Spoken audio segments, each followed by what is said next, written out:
Subcommittee. So hi, and my name is Roger Marks, and I'm a newcomer. It's my first NANOG meeting, so I'm going to just take a little time to introduce myself. I spent 17 years working for NIST in Boulder, Colorado, and then I left there and did some other things, and currently I'm a consultant working for some companies and developing some of my own technologies. And most of my activity now is focused on work that I do within IEEE 802, which is the Landman Standards Committee that develops standards for layer 1 and layer 2. I've been happy to hear that that's a topic of interest here. I've heard lots of discussion this week about issues in the 802.1 working group, where we do standards for bridging and time-sensitive networking, for example. The 802.3 working group that develops the Ethernet standards. 802.11 working group develops the wireless LAN standards, and some other things that show up. So I work across the board. Currently, I'm the vice chair of the IEEE 802 Executive Committee, so I get a chance to see things that are happening throughout the organization, and I work technically throughout some of the working groups as well. Before my consulting period, I spent some time working with the so-called WiMAX forum, which was supporting the IEEE 802.16 standard that I spent many years chairing, that developed this technology that was popular for a while called WiMAX. And one of the things that happened when I worked in that forum is one of my colleagues was Edward McNair, who's currently the executive director of NANOG, and obviously doing a great job here. So I do want to thank Edward for suggesting that I bring this topic to NANOG and discuss it. And just the last little piece there, I'd like to say that I'm really having a great time here, and thanks to everybody for being friendly. It seems like a great organization and a good place to work in. I've become a member, and I hope to be back. So with that all said, as an introduction, one of the things that I do in 802 is I chair a group called Nendica, and I'll tell you about that. And we have been doing some work related to data center networks, and I wanted to introduce it to you, but also talk about how we might engage with you folks and with a NANOG interest. This talk was actually not from me, but from Nendica as a whole, and it was approved by the organization. And IEEE wants me to make sure that you know that if I present information on IEEE standards, I'm speaking on my own behalf, and that's my personal view. And nevertheless, the slides were adopted by the organization. So Nendica is a kind of a new thing that's supported within IEEE called an Industry Connections Activity. And Nendica stands for the Network Enhancements for the Next Decade Industry Connections Activity. So we don't actually develop standards, but we try to look out to see what might be coming in the future that would influence requirements that would stimulate standardization that we could do that would be helpful to the user community. One important thing about Nendica is that the way we operate is we don't have any membership, so anybody that wants to participate is entitled to do so on an equal basis with everybody else, and we don't do any membership tracking. So that makes it a good organization to work with other organizations.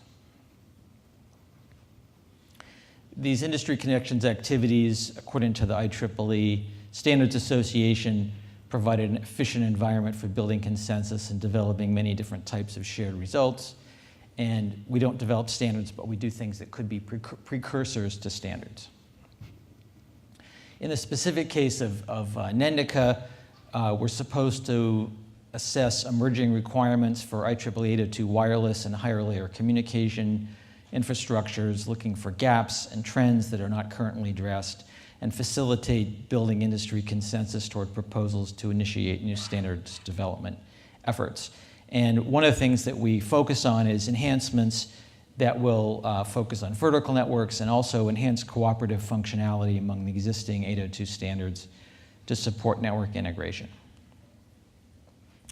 So during the 2 years we've been in existence, We've identified two specific areas where we've gotten work done because the participants have brought forward some ideas where they thought we needed to do some new work.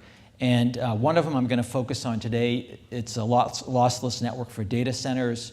Paul Congdon was the editor of that activity, and we published a report, which you can find on our website. It was published last August. And our reports, when they're published, they include an invitation to comment on the report and the process for you to submit comments that we'll consider. That means that we're thinking about it as an ongoing activity, and we're open to doing revisions to these reports. And I think we're probably soon going to start an activity to revise this. And I'll tell you a little bit about one of the specific standardization project that spun off of this called 802.1 QCZ on congestion isolation. A second topic that I'm not going to go into today is on flexible factory IoT. It has a significant focus on wireless in the factory, and we have a draft report under development. So getting back to the data center work, we list in the report some of the key messages that we have about that we wanted to convey in this report is that packet loss leads to large delay and congestion leads to packet loss. There are some conventional methods to deal with those, but they're problematic. Even in a layer 3 network, we can take action at layer 2 to reduce congestion and thereby loss.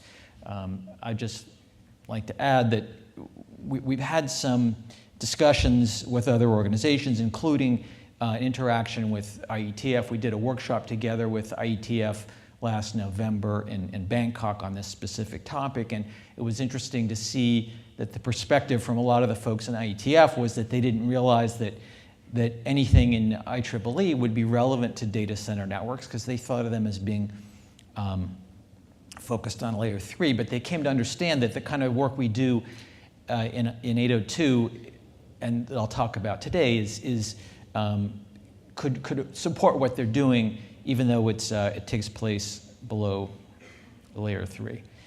And the work, even though we use the word lossless in the title, we're not specifying a lossless network, but we're providing methods to progress toward a lossless data center network in the future.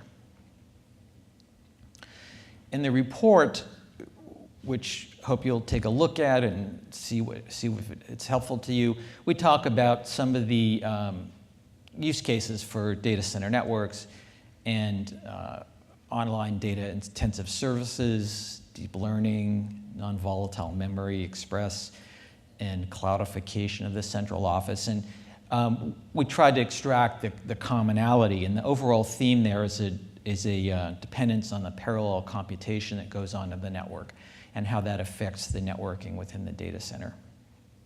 So this figure is taken from the report. It's pointing out that the applications are distributed and they're latency sensitive. And this is basically showing the idea of something that you could think of as a web search where a request comes into an aggregator with a deadline to respond, and the request has to be distributed to some further aggregators and then eventually to some worker servers or VMs or whatever containers they may be on a very short deadline because the results will have to be brought back together. And one of the results of that is when all this information is coming in, and the network has to bring data in from many different sources into one central aggregation as it goes back up, as this information that's collected at the bottom of this figure goes back up to the top. It's all coming together at the aggregator and resulting in an incast circumstance that can lead to packet loss and retransmission, more congestion, and more delay. I think in many cases the networks are set up so that they don't, if data is not back by a certain amount of time, it times out and it lives without that data, but that can be harmful to the results. So we just have a few figures here to illustrate the kind of thing that we're looking at. This figure looks a little bit like the one we saw in the last talk. You can see that in a folded class network, you have many paths to get from server to server, and we're just showing one path in blue.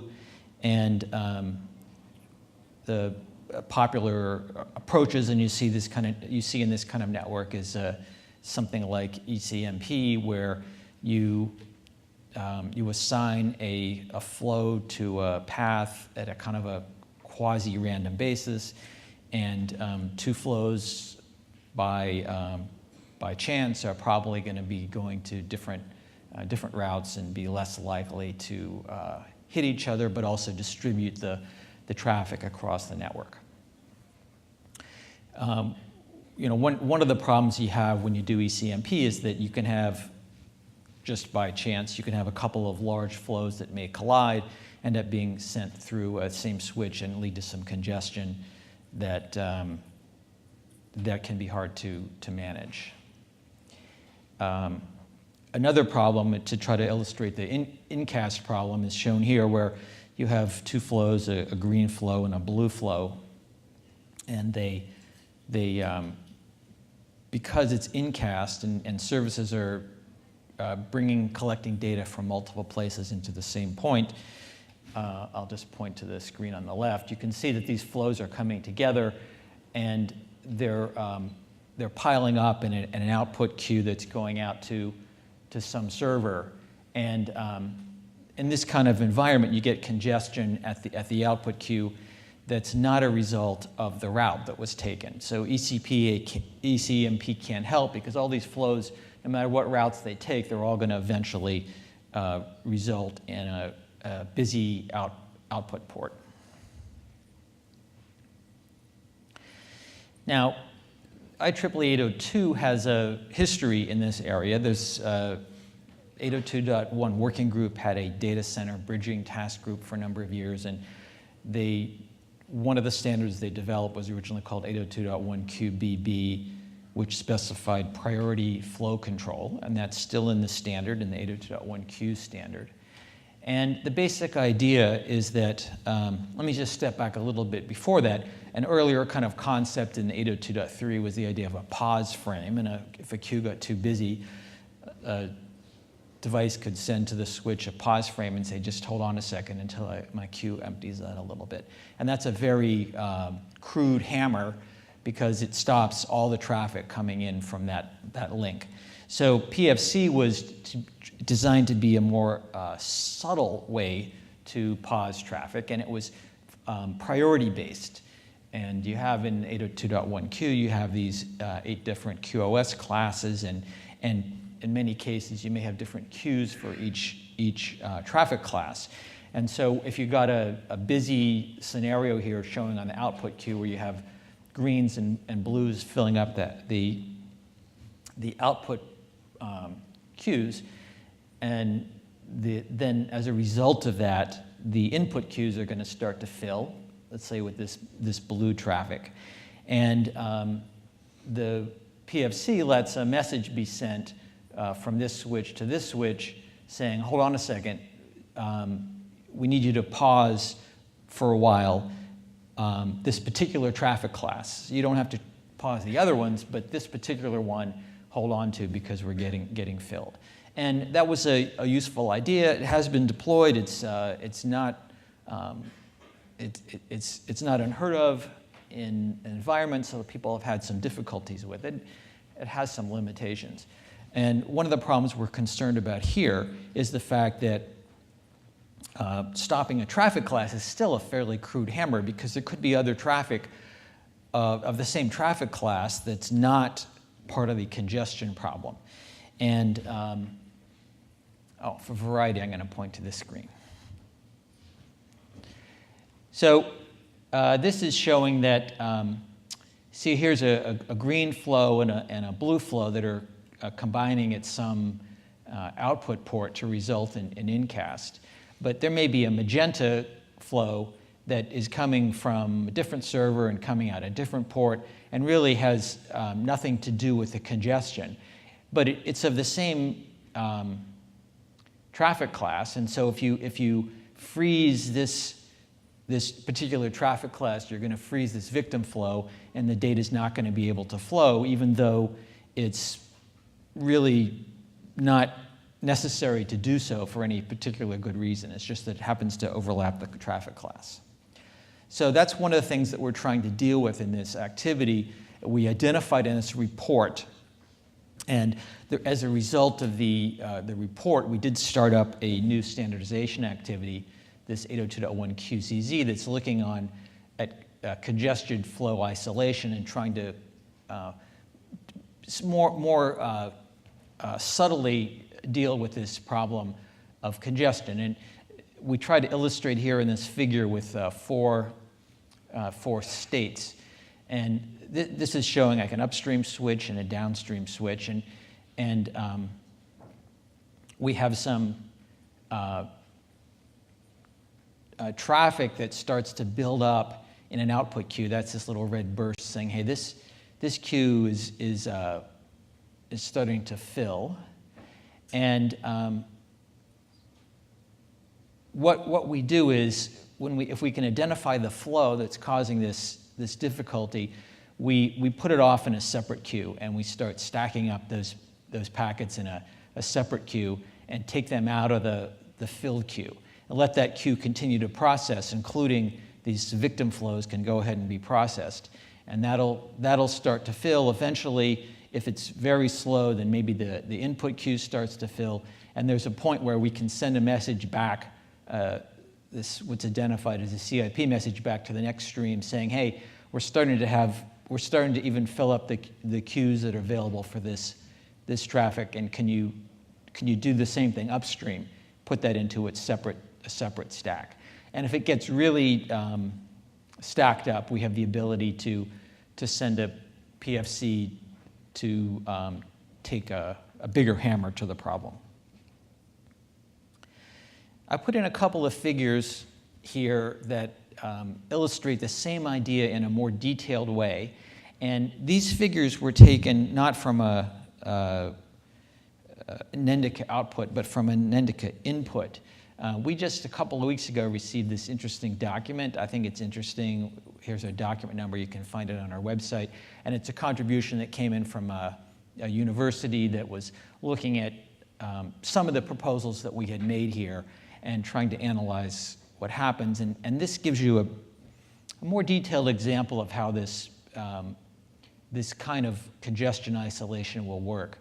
And what you'll see, this is showing the congested case, and they're looking at a very simple analysis in a kind of a steady state. And they're showing that this red are congested flows, and then here's a port where you have a kind of a mixture of the congested flow and this non-congested, the yellow one. And it's showing that if you simply look at in the steady state based on priority flow control issues that you issue, then you're getting about these two non-congested flows, the yellow and the blue, are getting about 33% of the capacity that's getting through to the destination. And then it's saying saying that if you can have a separate queue for this this congested traffic, that you can get these victim flows up to 66% throughput without and maintain the 100% flow to the congested flow. So I think that it's worth looking at this. If you're interested in this problem, I think these figures are pretty helpful. And there's also the paper that is the source of these two figures that you might want to refer to. Another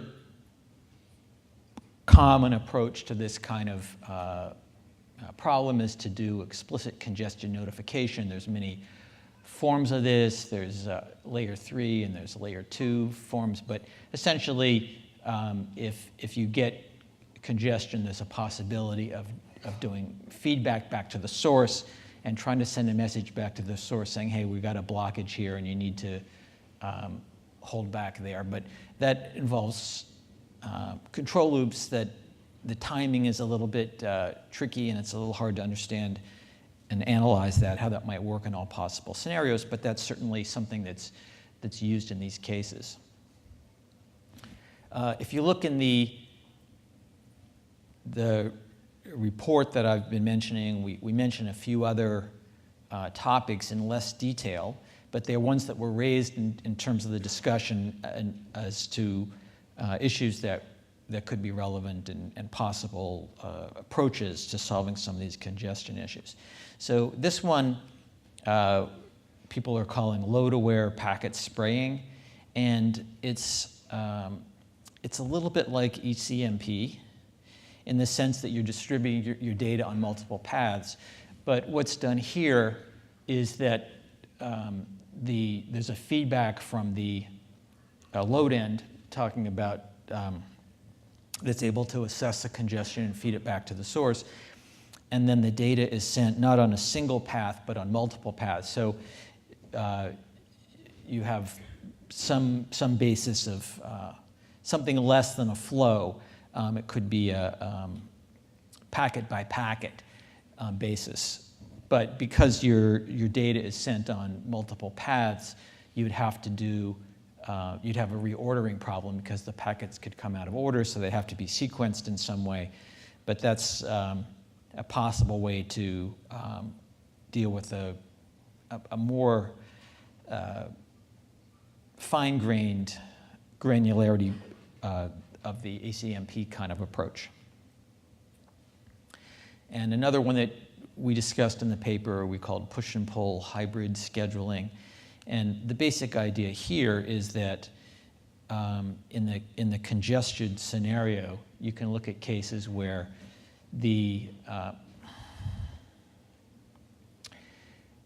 where it's referred to as request grant. It's a little bit confusing in a sense because it's not the way you'd look at requested grants in, for example, a wireless system or some kind of system like that. But essentially, it's giving the opportunity for the receiver to provide an indication to the sender when it's time to send and let it be able to send. And that's what's referred to as pull scheduling. And then this push and pull hybrid enables a kind of a transition from fully push data, which just sends it and assumes it's going to be getting there until it gets an ACK, and then the heavy load where the data is entirely pulled and only transmitted when it's been notified that it's okay to transmit, with a transition period in between for kind of light congestion. So in the report that we published, it identifies the congestion cause in these three areas. The first one being that there's a coarseness to priority flow control, and the approach of isolating congestion can mitigate this thing and eliminate the blocking of victims. And the approach we call dynamic virtual lane, of being able to put the congested traffic in its own lane or its own queues, and that's what's being pursued in this new standardization project. And the other two are the load-aware packet spraying and the push and pull hybrid scheduling, which hasn't yet led to any standardization activity, but it could if we get the interest on those topics. So I'd like to point you to some documents that I've referred to here. The first one is just the Nendica activity itself. The second one is the report published in August. If you look at the Nendica, you can also see a link to an interesting workshop that we did with IETF in November that has a lot of presentations related to data center, some from the 802 perspective and some from the IETF perspective. Number three is a contribution from which I took some of the figures in this presentation. Number four is this new contribution that we got earlier this month that which has a typo in the year because it's not 2012, it's 2019 when we received that document. And the last one is a reference to this new standardization project. So I'd like to take a few minutes to talk about going forward, because part of what I have in mind, and I talked to with some of the NANOG folks before I came, is the idea that we're trying to get some interest from NANOG in this activity, and not just what we publish, but what we may do in the future, and try to get some engagement. So we're looking to comments on the current document, but also ideas on where we could go in the future. And one point I'd like to make is that this document that I mentioned that showed the new figures is our reference number 4, just came into us, and we scheduled that for discussion in a teleconference, which is a week from tomorrow. So you're welcome to call into our teleconference if you're interested to hear a presentation of that document, and we'll all be trying to find out what's in there and what proposals they made. So if you look on our website, you'll see how to connect to that teleconference. So I'd like to at least bring up the idea of some kind of cooperation with NANOG.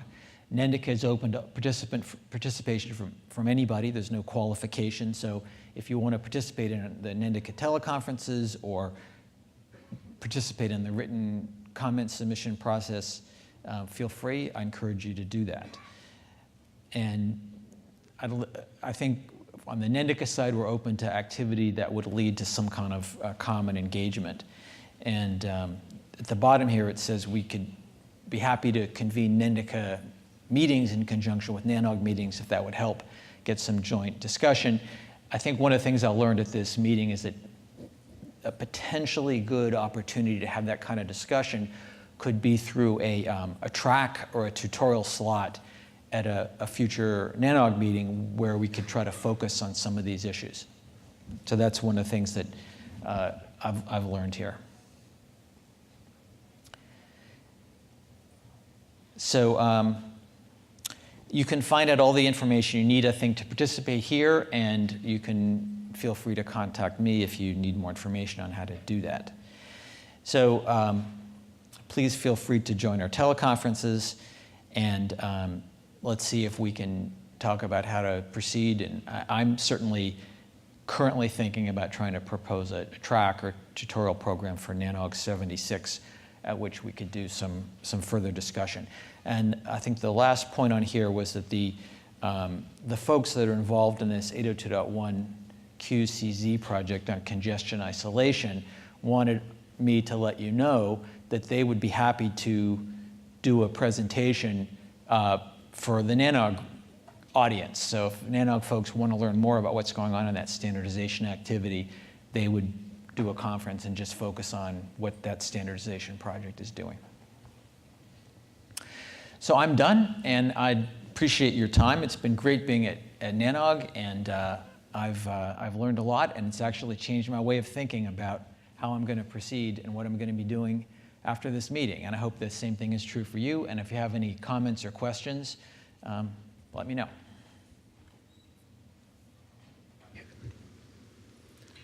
Wes George with ByteGrid. My company is fairly small, but we do data center stuff. We do data center stuff for a number of enterprises. And looking at this, what I'm seeing is a lot of complexity. And as the stucky that would end up being the person that has to try to explain to a customer why they don't need this, because I'm very much of the philosophy that the Q in QoS should stand for quantity, that this is a lot of these problems here, my initial thought is the easier way to solve this in the vast majority of cases is to throw bandwidth at the problem. I'm curious if there has been any discussion along those lines in this context of, where the trade-off is between additional complexity versus the benefit, because there's a, you sort of have this operational complexity you have to deal with, of managing the additional nerd knobs to make this stuff work. And it may, in certain circumstances, be the absolute right solution. I'm not trying to dismiss this out of hand, but there's an awful lot of places where, it's chasing the shiny instead of looking for a simpler solution. So I'm just curious your thoughts on that. Well, certainly there are issues, and if you look at about nerd knobs, I think that the ECN issues where you have to send messages back to the source that has anything that has a feedback loop in it, it's very difficult to imagine that you're just going to set it and forget it, because there's just timing issues, and it's like hard to know. It's hard to think about how you could do an analysis that would get that right, and I think that's one of the concerns that we've had. In terms of, I can hear you particularly because if you look at PFC itself, it is a standard, it was implemented, but some people turn it off because they find that it introduces some uncertainty, and it maybe in some cases lead to problems, and they're not sure if that was the cause of the problem or exactly what that was. So I think people are sensitive to the issue, and I think that there's an intention to think that this could be an automatic process that doesn't get in your way and makes some improvement. I think that throwing bandwidth at is, because the incast scenario, no matter how much bandwidth, there can be scenarios where you can get just too much data converging onto a port at a time, and that's the thing that's trying to deal with. I'm sure that in the development of the standard, there's going to be a lot of burden on the development to simulate at least and show the practicality and the advantages of using it, and hopefully people would find that interesting. So. Hey Roger, I'm Ravindra, I'm from Cisco Systems. Thanks for the talk. So it was an interesting talk and interesting take on how to solve issues. So I think some of the solutions that you're talking about in how you can have a lossless data center network, I think we already solve it at the L3 level, but I understand your plan is to solve it at the L2 layer, right? Yeah, I think that this kind of discussion that you talk about, looking at the internal workings of the switch with the queues-based thing, is not something that people usually look at the L2 layer. So yes. I think personally think that there are opportunities to do more improvements at actually as a layer 2 functionalities, but this is looking at something that's kind of a little bit above layer 2, I would say. Got it. So one specific thing I was interested in was that in one of your diagrams you had mentioned that one of the causes is unbalanced ECMP, that you have multiple leaves who are probably hashing to the same spine. So from their perspective, they are balanced because all the flows that they have, they are balancing them correctly. But the unbalancing is happening at a different box, right? So because they don't have global knowledge, how is that even possible to solve using a scheme like this? Well, I think if you look at, for example, an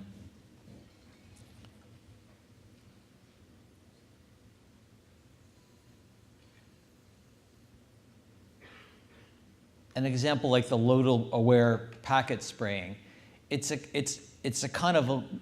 not exactly global knowledge, but it's knowledge coming from the source of the congestion that you could somehow feed back. So this kind of approach is one that could assist in dealing with that ECMP collision problem. Cool. Okay, thank you.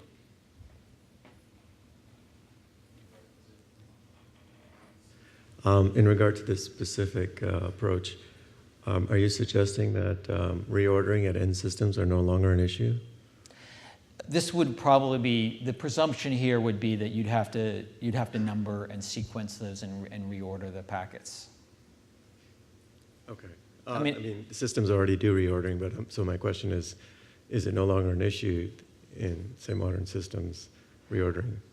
Because then we can just turn on, per packet load balancing, right? Well, from the layer 2 perspective, it's been understood to be incumbent on the layer 2 folks that you have to deliver packets in order.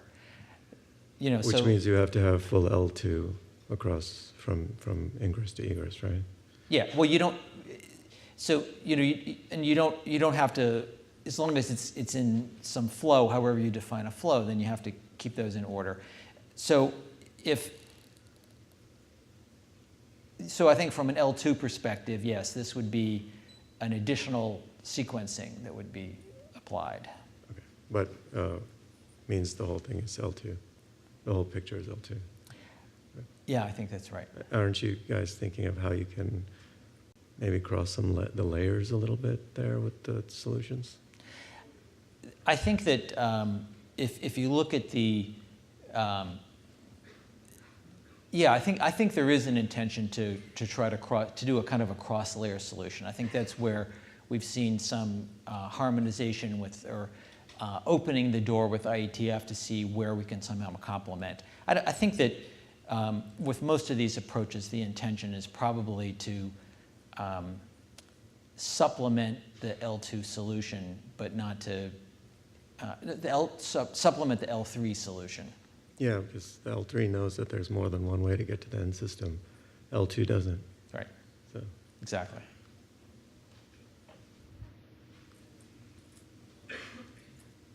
All right, thanks. Enjoyed being here.